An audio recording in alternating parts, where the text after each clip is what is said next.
नमस्कार।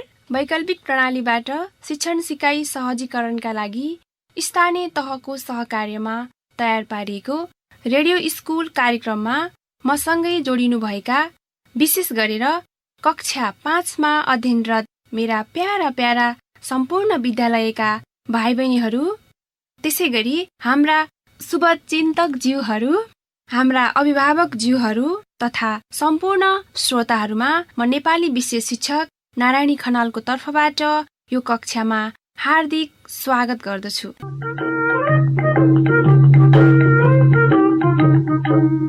भाइ बहिनीहरू, अब आउनुहोस् म सँगसँगै म तपाईहरूकै रेडियोमा उपस्थित भइसकेकी छु। अबको 30 मिनेट हामी रमाइला कुराकानी गर्नेछौँ।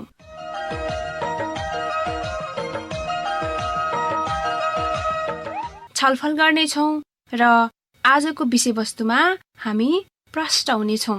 म तपाईहरूको रेडियोमा छु। अहिले रेडियो सुनेर शिक्षण सिकाइ क्रियाकलापमा सहभागी हुनुहोस्। भाइ बहिनीहरू, विद्यालय खुलेपछि तपाईहरू आफ्नो विद्यालय जानुहुनेछ र आफूले यो विषम परिस्थितिमा, यो अप्ठ्यारो अवस्थामा घरभित्र गरेका अभ्यासहरू, शिक्षण सिकाइ क्रियाकलापहरू, पाठभित्र रहेका कुराहरू आफ्नो गुरुआमाहरूसँग छलफल गर्नुहुनेछ।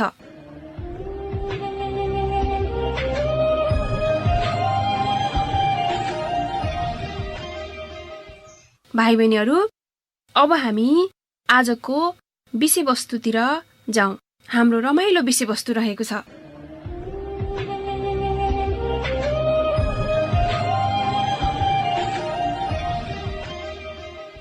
स्मरण गर्नुहोस् त, अगाडिको कक्षामा के पढेका थियौं भाइ बहिनीहरू? हो, सही कुरा तपाईहरूले सम्झिनुभयो। हामीले किसानको रहर कविता पढेका थियौं। कति रमाइलो कविता, होइन त भाइ बहिनीहरू? शीर्षक नै कति रमाइलो, किसानको रहर।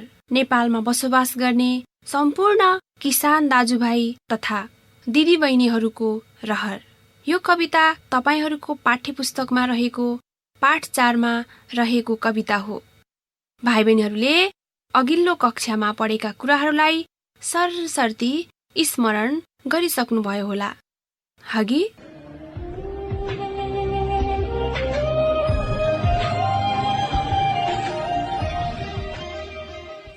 हजुर भाइ बहिनीहरू, किसानको रहर कवितामा किसानहरू हामी सबैका सहारा हुन्।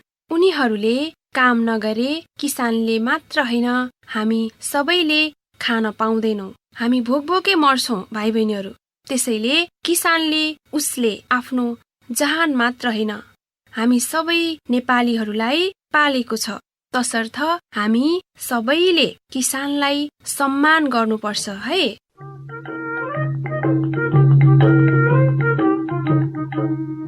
बुझ्नुभयो भाइ बहिनीहरूले?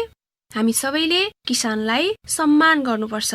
मलाई थाहा छ हाम्रो कक्षा धेरै रमाइलो हुँदैछ, होइन त भाइ बहिनीहरू? आज हामी कुन विषय र के पढ्दैछौँ भन्ने बारेमा म थोरै भाइ बहिनीहरूलाई जानकारी दिन चाहन्छु है। हजुर, यसै किसानको रहर कवितामा रहेको अभ्यास पढ्दैछौँ। यो तपाईहरूको पाठ्यपुस्तकमा पृष्ठ नम्बर 18, 19 र 20मा रहेको छ। ल, पाठ्यपुस्तक पल्टाउनुहोस्।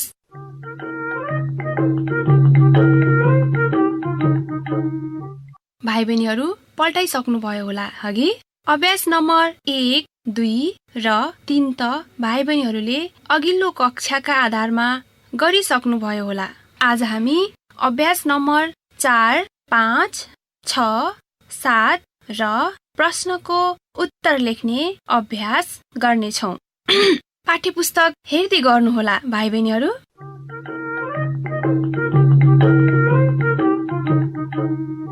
अभ्यास नम्बर 4मा शब्द र अर्थको जोडा मिलाउने अभ्यास रहेको छ। अब हेर्नुहोस् त, तपाईहरूको पाठ्यपुस्तकमा एकापट्टि शब्दहरू दिएका छन् भने अर्कोपट्टि अर्थहरू दिएका छन्। हेर्नुहोस् है। अब म पढ्दै जान्छु, तपाईहरू पनि पढ्दै जानुहोला है।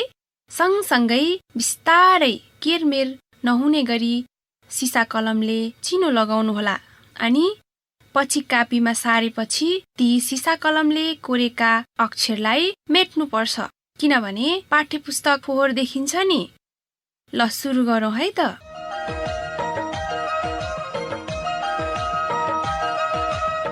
यहाँ एकापट्टि दिएका शब्दहरू छन् जहान, देउराली, पाखा, घन्किन्छ, सुरिलो, शोभा, धान्नु, काँध, पटुका, बयली आदि शब्दहरू छन्। त्यस्तै अर्कोतिर के छ त भन्दा अर्थहरू दिएका छन्। यी अर्थहरूलाई तलमाथि पारेर राखिएका छन्।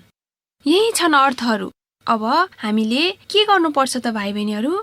यही भएका अर्थहरूलाई बुझेर शब्दसँग सिधा सिधा जोडा मिलाएर राख्नुपर्छ।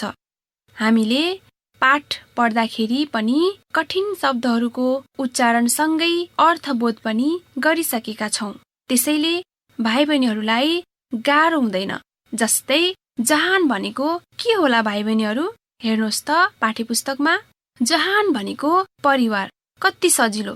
चिन्ह लगाउनुहोस्। तपाईहरूले आफै प्रयास गर्नुपर्छ। म सरसर्ती भनिदिन्छु, तपाईहरूले टिप्दै जानुहोला। देउराली भनेको मानिस आउने जाने गर्ने पहाडको अग्लो स्थान। टिपोट गर्दै हुनुहुन्छ? देउराली भनेको मानिस आउने जाने गर्ने पहाडको अग्लो स्थान। म क्रमैसँग भन्दै गइरहेको छु। पाखा, पाखा भनेको भिरालो जग्गा। भाइ बहिनीहरूले जोडा मिलाउँदै जानुहोस्। पाखा भनेको भिरालो जग्गा। घन्किन्छ, घन्किन्छ भनेको गुन्जिन्छ। गीत घन्किनु भनिन्छ नि भाइ बहिनीहरू। हो, त्यही घन्किनुलाई गुन्जिनु भनिन्छ। त्यस्तै गरेर सुरिलो, सुरिलो भनेको तिखो। जोडा मिलाउनु भयो? सुरिलो शब्दलाई तिखो अर्थसँग जोडा मिलाउनुहोस्। सुरिलो आवाजमा गीत गाउनु भनेको तिखो आवाजमा गीत गाउनु हो। त्यस्तै गरेर हेर्नुहोस् त अर्को शब्दलाई शोभा, शोभा भनेको सुहाउने भाव। अर्को शब्द रहेको छ धान्नु। धान्नु भन्ने शब्दको अर्थ हुन्छ निर्वाह गर्नु। धान्नु शब्दको अर्थ निर्वाह गर्नु अथवा टार्नु भन्ने अर्थमा जोडा मिलाउनुहोस्। मिलाउनु भयो? त्यस्तै गरेर काँध, काँध भनेको पाखुरा भन्दा माथि घाँटी भन्दा मुनिको अङ्ग हो। अर्को शब्द हेर्नुहोस् त पटुका। पटुका त घरमा आमा हजुरआमाले कम्मरमा बाँध्नु भएको देख्नु भएको होला, हगि?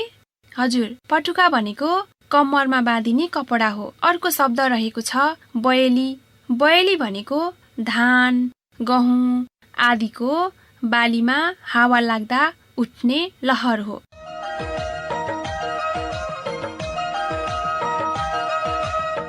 ल अब सरसर्ती मैले शब्दको अर्थलाई जोडा मिलाउन सहजीकरण गरे। भाइ बहिनीहरूले एकपट्टि शब्दहरू र अर्कोपट्टि अर्थहरू लेखी सिधा सिधा जोडा मिलाउने अभ्यास गर्नुहोस् है।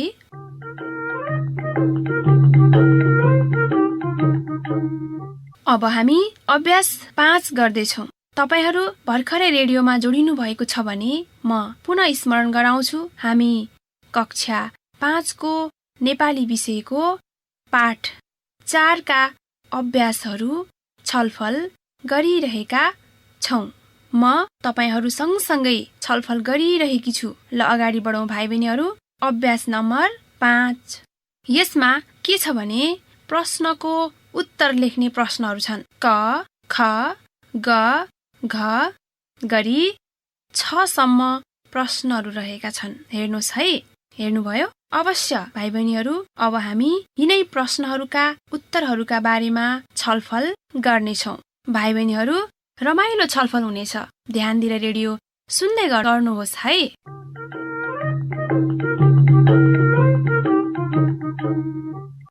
ल आउनुहोस् हामी सँगै रमाऊ। प्रश्न नम्बर कमा प्रश्न रहेको छ किसानको जहान कत्रो छ? भाइ बहिनीहरू, छोटा छोटा वाक्यको प्रयोग गरेर प्रश्नको उत्तर लेख्ने अनि भन्ने अभ्यास गर्नुहोस् है त।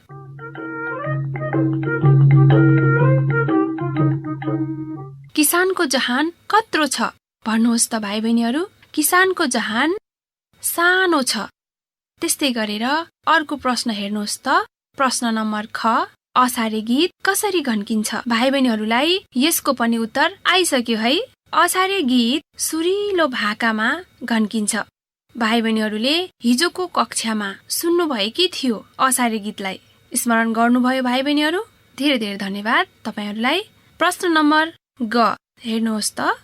धान कसरी रोपिन्छ? भन्नुहोस् त।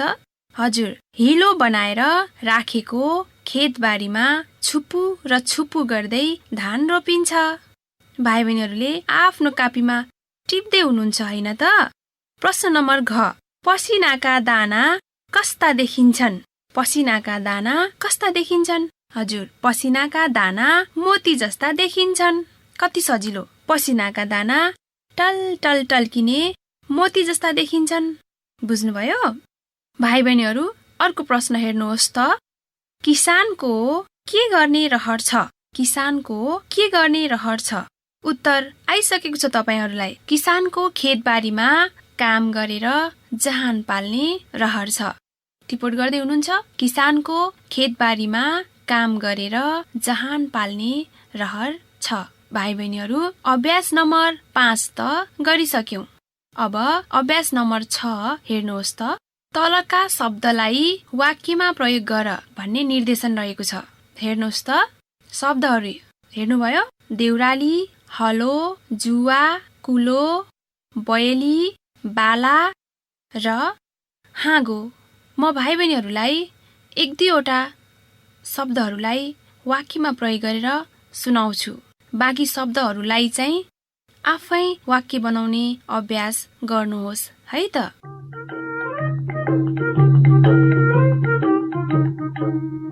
देउराली शब्दलाई हेर्नुहोस् त। अर्थ थाहा पाइसक्यौं। अब वाक्यमा प्रयोग गर्न सिक्छौं। मानिसहरू देउरालीमा विश्राम गरेर थकाइ मार्ने गर्दछन्। मानिसहरू देउरालीमा विश्राम गरेर थकाइ मार्ने गर्दछन्। यस्तै प्रकारले अर्को शब्द रहेको छ कुलो। कुलो शब्दलाई वाक्य बनाउँदा किसानले कुलो बनाएर खेतमा पानी लगाउँछन्। किसानले कुलो बनाएर खेतमा पानी लगाउँछन्। भाइ बहिनीहरू मैले केही शब्दहरूलाई वाक्यमा प्रयोग गर्न सिकाएँ। अब बाँकी रहेका शब्दहरूलाई पनि यस्तै गरेर वाक्यमा प्रयोग गर्ने अभ्यास गर्नुहोस् है।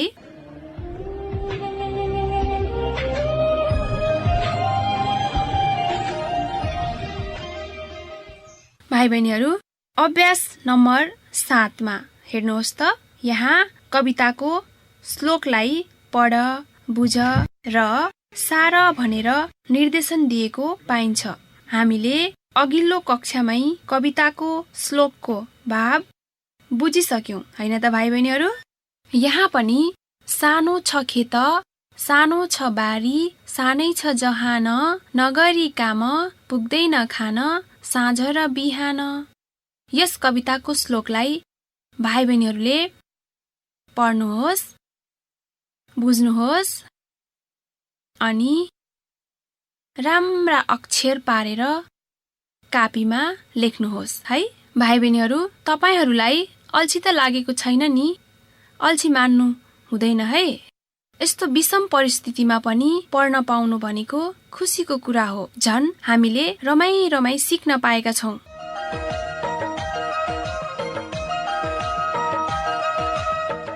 अब तपाईहरू नै भन्नुहोस् त, पढ्न पाउनु भनेको रमाइलो कुरा हो कि होइन? पक्कै पनि हो। भाइ बहिनीहरू यस्तो समयको सदुपयोग गर्नुहोस् है। रेडियोमा हामीलाई सुनिदिनुहोस् है त।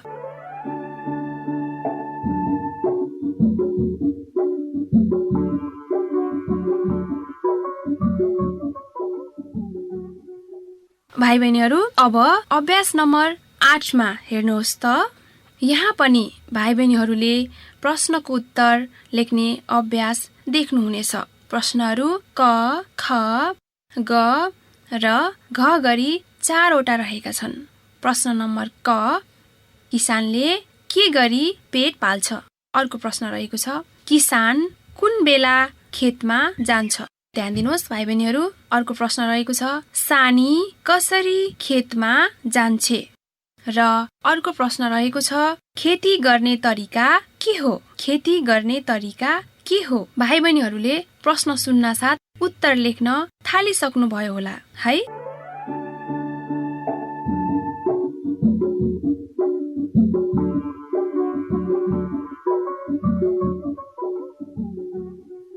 कति सजिला प्रश्नहरू छन् हैन त भाइ बहिनीहरू? अभ्यास नम्बर 5 मा प्रश्नको उत्तर लेख्न सिकिसकेका छौं। त्यसैले त्यस्तै गरेर यी प्रश्नहरूका उत्तर लेख्ने अभ्यास गर्नुहोस् है। सबै अभ्यासहरू मैले बताएर हुँदैन नि, हो कि हैन भन्नुस् त? भाइ बहिनीहरूले प्रश्नका उत्तर लेख्न जानिसक्नु भएको छ, त्यसैले आफै प्रयास गर्नुहोस् है।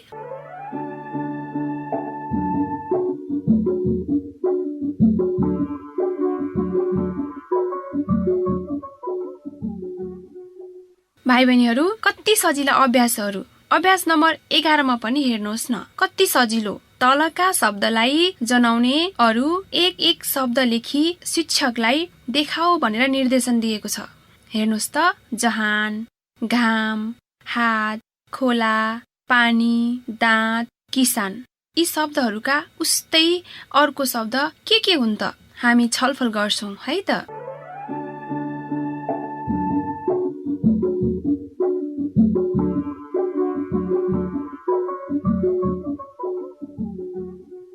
जहान शब्दको अर्को उस्तै शब्द परिवार हुन्छ। जहान शब्दको अर्को उस्तै शब्द परिवार हुन्छ। त्यस्तै गरेर अर्को शब्द रहेको छ घाम। घामलाई जनाउने अर्को शब्द के हो त? तपाईहरु सबैलाई थाहा छ, भन्नुस् त। घामलाई जनाउने अर्को शब्द हो सूर्य।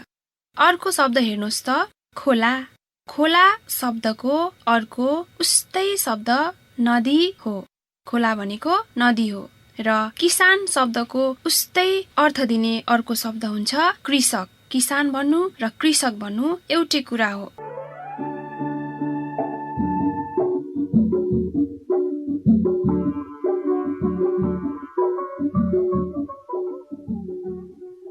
भाइ बहिनीहरूका लागि मैले सहजीकरण गरिदिएँ। अब कापीमा टिपोट गरी अध्ययन गर्नुहोस् है।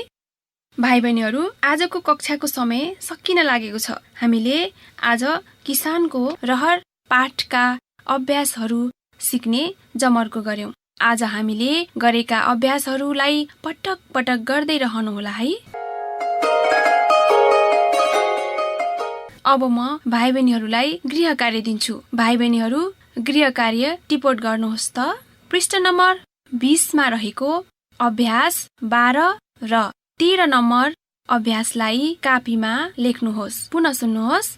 पृष्ठ नम्बर 20 मा रहेको अभ्यास 12 र 13 नम्बर अभ्यासलाई कापीमा लेख्नुहोस्। हस् त, आजको कक्षा यही समाप्त भएको छ। यदि तपाईहरूलाई आजको कक्षासँग कुनै गुनासो छ अथवा यस कक्षासँग सम्बन्धित कुनै सल्लाह, सुझाव तथा प्रतिक्रिया दिन चाहनुहुन्छ भने तपाईहरूले मेरो इमेल आइडी narayanikahnal656@gmail.com मार्फत आफ्नो प्रतिक्रिया दिन सक्नुहुनेछ। अब अर्को दिन कक्षा 5 कै अर्को नयाँ विषयवस्तु लिएर तपाईहरूको सामु उपस्थित हुने नै छु। रेडियो निजगढ 107.2 मेगाहर्ज र रेडियो मध्यतराई 94.4 मेगाहर्ज सुन्दै रहनुहोला। रेडियो सुनिरहनु भएका सम्पूर्ण भाइ बहिनीहरू घरमा सुरक्षित साथ रहनुहोला, आफ्नो स्वास्थ्यको ख्याल गर्नुहोला भन्दै आजलाई यस रेडियो स्कुल कार्यक्रमबाट बिदा हुन चाहन्छु। हस्त, नमस्कार।